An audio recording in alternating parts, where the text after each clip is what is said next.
कोई इंसान कितना बड़ा है, कितना छोटा है, कितना अमीर है, कितना गरीब है, वो बात की बात है। लेकिन सबसे पहली बात ये है कि वो एक इंसान है, ठीक है? संसार में 2 तरह के लोग होते हैं, जो एक तो मतलब अपनी जवानी को इन्वेस्ट करते हैं और दूसरे अपनी जवानी को वेस्ट करते हैं। जब हम पीछे मुड़ के अपने जीवन में देखते हैं तो हमें या तो गर्व होगा या फिर हमें पछतावा होगा, ठीक है? और वो आज हम क्या कर रहे हैं अपनी जवानी के समय में, वो हमारा वही समय तय करेगा। वो जो समाज जो हमें बताता है, वो एक तरह से सारी चीज़ें गलत होती हैं। गलत होने का मतलब ये है, वो सारी चीज़ें आपको एक ऐसी रास्ते की तरफ लेके जाती हैं।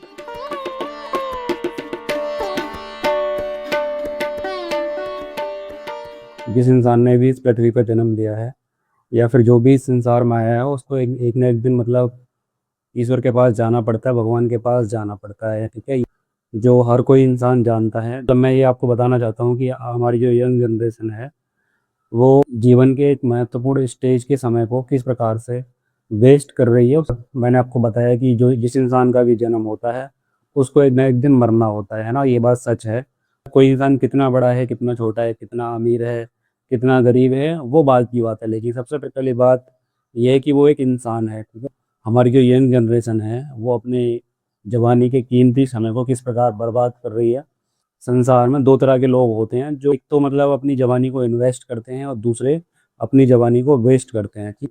जब ये जवानी का समय हमारा निकल जाता है, जब हम पीछे मुड़ के अपने जीवन में देखते हैं तो हमें या तो गर्व होगा या फिर हमें पछतावा होगा, ठीक? और वो आज हम क्या कर रहे हैं अपनी जवानी के समय में, वो हमारा वही समय तय करेगा कि आप आगे चल के क्या बनने वाले। क्योंकि हमें ये छोटे-छोटे स्टेप लगते हैं, लेकिन मैंने जैसे पिछली वीडियो में आपको बताया था कि सब कुछ आपसे ही शुरू होता है।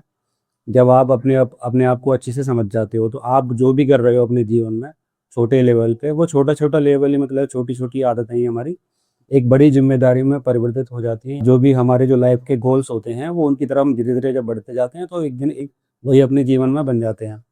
सबसे पहले मैं आपको बता देना चाहता हूँ कि ह्यूमन लाइफ़ साइकिल के बारे में, ठीक है? जैसे मनुष्य का जीवन चक्र जिसको हिंदी में कहते हैं, उसके बारे में थोड़ा-सा बताना चाहूँगा आपको। एक प्रोडक्ट लाइफ साइकिल भी होता है। जैसे कोई भी प्रोडक्ट होता है तो उसकी भी बहुत सारे स्टेजेस होती हैं। नया-नया मार्केट में कोई भी प्रोडक्ट आता है तो ग्रो करना धीरे-धीरे शुरू करता है। एक स्टेज उसकी ऐसी आती है जब वो बहुत ज़्यादा ग्रो करता है। एक एक स्टेज उसकी ऐसी आती है जब वो धीरे-धीरे उसकी जो प्राइस है वो धीरे-धीरे गिरने लग जाता है। तो उसी प्रकार से हमारा जो ह्यूमन लाइफ का जो साइकिल है वो भी कुछ इसी तरीके की होता है। तो उसके अंदर टोटल 6 स्टेजेस होती हैं। 6 स्टेजेस के अंदर हम उसको क्लासिफ़ाई करते हैं मोस्टली। मैं मतलब सारी स्टेजेस के बारे में बात नहीं करूँगा, बस मैं कुछ स्टेजेस के बारे में आपको थोड़ा-सा जल्दी से बता देना चाहता हूँ। सबसे पहले हम बात कर लेते हैं अपने चाइल्डहुड के बारे में, यानी कि जब हम अपनी बाल्यावस्था में होते हैं, चाइल्डहुड को हम जो है बाल्यावस्था कहते हैं हिंदी में, जब हम बच्चे होते हैं। तो जब एक बच्चे का जन्म होता है तो धीरे-धीरे चीज़ों को सीखता है, धीरे-धीरे चलना सीखता है। चलने के साथ-साथ फिर वो बातों को धीरे-धीरे समझने लगता है कि कोई इंसान मुझे क्या कह के पुकार रहा है, तो धीरे-धीरे फिर बोलना भी सीखता है। बोलने के साथ-साथ फिर धीरे-धीरे उसका विकास होना शुरू होता है। उसके बाद फिर एक एक स्टेज जो आती है, वो आती है हमारे पास किशोर अवस्था वाली। किशोर अवस्था के अंदर क्या होता है कि हमारा जो शरीर का जो मानसिक विकास होता है और जो हमारा शारीरिक विकास होता है, वो होता है, और उसकी जो लास्ट स्टेज होती है 20 साल तक होती है। मतलब 20 साल तक हमारा शारीरिक और मानसिक विकास होता है। जैसे कि हमारी हाइट बढ़ना है, मेल फीमेल में दोनों के लिए बात कर रहा हूँ। हमारी बॉडी में बहुत सारे चेंजेस होते हैं, शारीरिक और मानसिक विकास जब हमारी बॉडी का होता है तो जिस ह्यूमन लाइफ साइकिल की सबसे इम्पोर्टेंट स्टेज के बारे में मैं बात करना चाहता हूँ, वो उसका नाम है वयस्कता, जिसको हम अडल्टहुड कहते हैं। तो जब हम अडल्ट हो जाते हैं, जब हम जवान हो जाते हैं, जब सारी जिम्मेदारी हमारे ऊपर आ जाती हैं, गोल्डन स्टेज होती है हमारी लाइफ की। क्योंकि हमें उसी स्टेज के अंदर ये समझना पड़ता है, ये डिफाइन करना पड़ता है कि आखिर हमारे लाइफ के गोल्स क्या हैं, ठीक है? कि हमें क्या करना है, और वही फिर आगे चल के जैसे कि मैंने जस्ट आपको बताया है, जब आप उस स्टेज से आगे बढ़ जाओगे, तो जब आप पीछे आप मुड़ के अपनी लाइफ में देखोगे, तो आपको 2 ही चीज़ें नज़र आएँगी। एक तो आपको पछतावा हो सकता है या फिर आपको अपने ऊपर गर्व हो सकता है। ये आपकी जवानी तय करेगी कि आप जवानी में आप कैसे कार्य कर रहे हो, किन कारणों में आप लगे हुए हो, वो आगे चल के वैसा ही जीवन आपका आगे चल के होने वाला है। तो मैं कुछ ज़रूरी बातें ऐसी बताने वाला हूँ, जो आजकल मोस्टली हर यंग जनरेशन वर्तमान के समय में कर रही है, जो कि बहुत ही गलत है, और जो उसका जो इम्पैक्ट है, वो आपको अपने आने वाली लाइफ में जब आप उस अडल्टहुड वाली स्टेज से जब आप बाहर निकलोगे, तो जब आपको वो चीज़ें समझ में आने लग जाएँगी। तो ऐसी कौन-कौन सी गलतियाँ हैं, जो हम कर रहे हैं, उनके बारे में थोड़ा-सा मैं आपको अच्छे से बता देना चाहता हूँ। उन सब के बारे में बताने से पहले मैं आपको यही बता दूं कि ये मतलब सारी स्टेज एक तरह से हमारी लाइफ में सिर्फ एक ही बार आती हैं, एक वो उसके बाद फिर नहीं आती हैं। तो जवानी के बारे में बात करने वाला तो हमारी जवानी सिर्फ एक बार आती है, वो जब एक बार चली जाती है फिर वो नहीं आती है। लेकिन हमारा जो समाज है इस चीज़ को लेके मतलब नेगेटिव तरीके से सोचते हैं। वो क्या सोचते हैं उनके बारे में बता देता हूँ। जो भी बच्चे जवान होते हैं तो उनके लिए बोला जाता है कि अगर तुम्हारी जवानी मतलब फिल्मों में व्यतीत होनी चाहिए, यानी कि आप फिल्में देखो, है ना, फिल्में देखो, अपने दोस्तों के साथ घूमो, पार्टी करिए, अपनी गर्लफ्रेंड के साथ घूमिए, ठीक है। आपकी भी लाइफ में मतलब कोई ना कोई फेवरेट एक्टर होगा, आपने मतलब अपने मन में उसको बिठा लिया होगा, जैसे कि मेरा ये फेवरेट एक्टर है।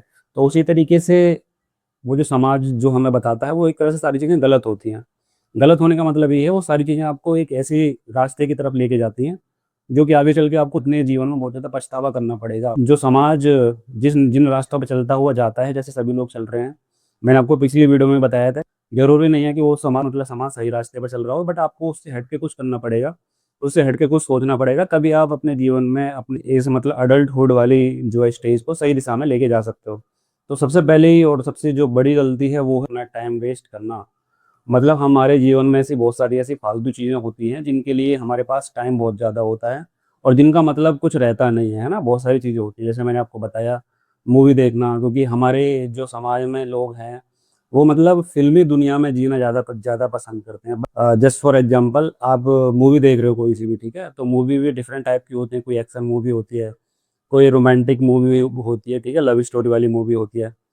तो मैं आपको अपने अपने खुद के भी आपके एक्सपीरियंस से बताना चाहूँगा, आप मूवी कोई सी ही देख लीजिए, ठीक है, बट उसका रिजल्ट है ना, अगर आप आपकी लाइफ एक चैलेंजिंग वाली लाइफ है या आपके जो गोल्स अगर क्लियर हैं और आप अपने गोल्स की तरफ बढ़ना चाहते हो, तो आप मूवी को देखने के बाद मतलब आपको अपनी लाइफ में रिग्रेट होगा कि मतलब मैंने अपना टाइम 2 घंटे या 3 घंटे की जो मूवी देखी, मतलब उससे क्या निष्कर्ष निकला, उसका क्या रिजल्ट निकला, वो आप अपने आप से पूछ के देखिए। तो उसका रिजल्ट कुछ नहीं है, बस वो एक तरह से टाइम वेस्ट है। जैसे कुछ अच्छी मूवी देख सकते हो जो आप आपके लाइफ के जो गोल्स है उसकी उसकी तरफ आपको थोड़ा मोटिवेट करें, ठीक है। जैसे मैं बार बार बोलता हूँ कि आप संसद में क्या चल रहा है आप उसको देखिए, राजनीतिक मुद्दे कौन कौन से हैं आप उनको भी देख सकते हो। तो ठीक है, इन मुद्दों के ऊपर ऐसी बहुत सारी मूवीज़ हैं जिनको आप देख सकते हो, तो आप ऐसी मूवी देख सकते हो। बाकी जो हमारी यंग जनरेशन जब निकल के आती है उनको एक ऐसे माहौल में डाल दिया जाता है, उनको सिर्फ लव स्टोरी मूवी, है ना, और जो हमारे पास क्योंकि हमारी जवानी की एक खासियत ये होती है, क्योंकि समाज ने हमको वही बता रखा है। समाज तो बोलेगा कि अगर तुमने अपनी जवानी में किसी लड़की को गर्लफ्रेंड नहीं बनाया तो तुम्हारी जवानी किस काम की, है ना। बट मेरा मानना ऐसा है कि आप फिल्मों की दुनिया में ना ज़्यादा अपना समय बर्बाद करें, कि फिल्मी दुनिया को छोड़ के अपनी रियल जो दुनिया है उसको जियो, उन चीज़ों को थोड़ा समझो। मेरी जो एज है वो 25 के करीब है। तो जिस स्टेज के बारे में मैं आपसे बात कर रहा हूँ उसी स्टेज के अंदर मैं खुद हूँ अभी। बट मैं क्या है मतलब चीज़ों को अच्छे से समझ समझ गया हूँ, क्योंकि मेरे ऊपर जो है जिम्मेदारियाँ बहुत पहले से आ चुकी थी, तो मैं इन सब चीज़ों के बारे में समझ चुका हूँ। इसीलिए तो मैं मतलब इन चीज़ों को खुद फॉलो करता हूँ, तभी मैं आपको अच्छे से बता पाता हूँ। तो बुरी संगत भी एक तरह से बहुत ज़्यादा इम्पैक्ट डालती है हमारी अडल्टहुड वाली स्टेज पे, क्योंकि बुरी संगत में जैसे क्या क्या चीज़ें शामिल होती हैं, जैसे कि आप ड्रिंक कर रहे हो, ठीक है, तो आपने अपना जो फ्रेंड सर्कल है ऐसा बना रखा है जो मतलब जिनकी लाइफ में ना तो गोल्स ना तो क्लियर हैं और ना ही वो अपनी लाइफ में कुछ करना चाहते हैं। बट मैंने ये भी देखा है कि आज का जो यंग जनरेशन है वो मतलब बुरी संगत के चक्कर में अपना फ्रेंड सर्कल भी ऐसा कुछ बना रखा है कि उनको गाड़ियों का शौक है। गाड़ियों का शौक का मतलब ये है गाड़ी के अंदर दारू वगैरह पी के वो चलते हैं। जस्ट फॉर एग्जाम्पल बात करें फिर लड़ाई झगड़े के बारे में, एक लड़का है और उसके काफ़ी सारे फ्रेंड हैं, तो वो एक उसको मतलब एक फ़ोन करने की देर है और मतलब बहुत सारे उसके दोस्त 1 मिनट के अंदर वहाँ इकट्ठा हो जाते हैं। लड़ाई का रिजल्ट निकलना क्या है पहले वो सोचो ना। लड़ाई मतलब कोई सॉल्यूशन नहीं है किसी भी चीज़ का। और तो ड्रिंक करना और ऐसी संगत में है ना अपने फ्रेंड सर्कल ऐसा कुछ बनाना। जैसे मैं अपनी लाइफ की बताऊँ, मैंने मेरी लाइफ में मतलब मेरे सिर्फ एक दो ही फ्रेंड हैं जो सच्चे फ्रेंड हैं, और मतलब वो मेरा साथ देते हैं जब भी मुझे थोड़े बहुत कुछ परेशानी होते हैं, और मैं भी हमेशा उनका साथ देता हूँ जब भी उनको कोई परेशानी आ जाती है। तो अगर आपके बहुत सारे फ्रेंड हैं तो इसका मतलब आप गलत रास्ते पे हो। उसके लिए आपको आपको बुरी संगत से दूर रहना पड़ेगा, ठीक है। तो जैसे ड्रिंक स्मोकिंग करना मतलब ये है कि आप अपनी हेल्थ से खुद खिलवाड़ कर रहे हो, क्योंकि इसका इम्पेक्ट आपको जो है बहुत बार दिखाई देगा। तो आप बहुत सारी ऐसी न्यूज़ भी देख सकते हो, हॉस्पिटल के अंदर बहुत सारे कैंसर के रोगी हैं जो हमारे पास तंबाकू वगैरह खाने से उनको ये सब सारी बीमारियां हो रही हैं। ये आपको देखना है कि आप बुरी संगत से कैसे बचोगे, और आपको बचना ही पड़ेगा अगर आप अपनी जवानी को सही तरीके से इन्वेस्ट करना चाहते हो या फिर अपनी जवानी को सही दिशा में लगाना चाहते हो तो। प्यार का चक्कर सबसे बड़ी बात है। और क्योंकि जवानी में मतलब मेल फीमेल दोनों के लिए बात कर रहा हूँ, दोनों को मतलब अट्रैक्शन हो ही जाता है, तो वो अट्रैक्शन होना ही काम बात है। बट शादी से पहले किसी के साथ फिजिकल इंगेज मत होइए, ठीक है, किसी के साथ फिजिकल इंगेज मत होइए। हाँ मतलब ठीक है, आपको अगर कोई लड़की पसंद आ रही है या फिर लड़की को लड़का पसंद आ रहा है, तो आप चीज़ों को समझ के चलिए। आप अगर किसी को लाइक भी करते हो, किसी से लव करते हो, क्योंकि लव का मतलब भी आज की हमारी जो यंग जनरेशन है वो समझती नहीं है कुछ भी।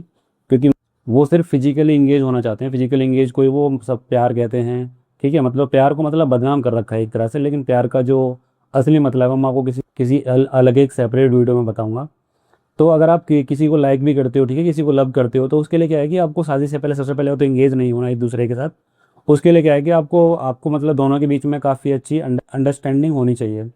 दोनों के बीच एक अच्छी समझदारी जनरेट हो जानी चाहिए, जो कि आप दोनों के दोनों चीज़ों को लेके अच्छे से समझ के चलो।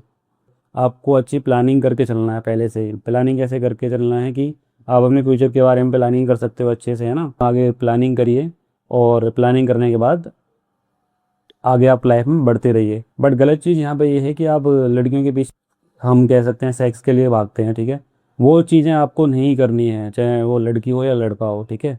सेक्स के लिए नहीं भागना, क्योंकि सेक्स जो है बहुत छोटी चीज़ है। मतलब छोटी चीज़ का मतलब ये है कि सेक्स कोई बड़ी बात नहीं है। अब तो आप वो तो आप शादी के बाद भी कर सकते हो। और अडल्टहुड वाली स्टेज के अंदर हमारे लिए इंटरटेनमेंट ही सब कुछ हो जाता है ना।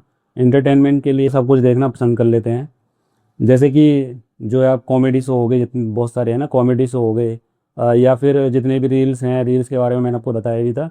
तो रील्स के लिए हम पागल पागल हो रखे होते हैं, और एंटरटेनमेंट के लिए हम कुछ भी देख रहे हैं, ठीक है, क्योंकि जो दुनिया बनाई जा रही है उस दुनिया में चलते हुए जा रहे हैं।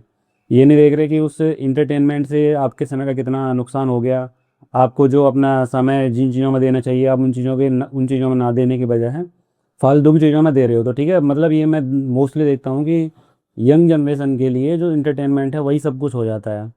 तो वो मतलब रील्स को देखना, या फिर घंटे निकल रहे हैं, घंटे के साथ साथ मतलब पूरा दिन निकल जा रहा है इंटरटेनमेंट के चक्कर में, रील्स को स्क्रॉल करते हुए, मतलब पूरा समय उनका बर्बाद होता हुआ चला जाता है, जो कि बहुत ही गलत है। और वो जो कि आपको एक गलत रास्ते की तरफ वो लेके जाता है। इंटरटेनमेंट के पीछे ही आपको नहीं भागते हुए रहना है, ठीक है। 2-2 घंटे, 3-3 घंटे आप जो है इंटरटेनमेंट के लिए भाग रहे हो, और इंटरटेनमेंट के भागने के चक्कर में आप फ़ोन में लगे हुए हो, ठीक है। बात की जाए टेलीविज़न की, तो आप टीवी देख रहे हो पूरे दिन।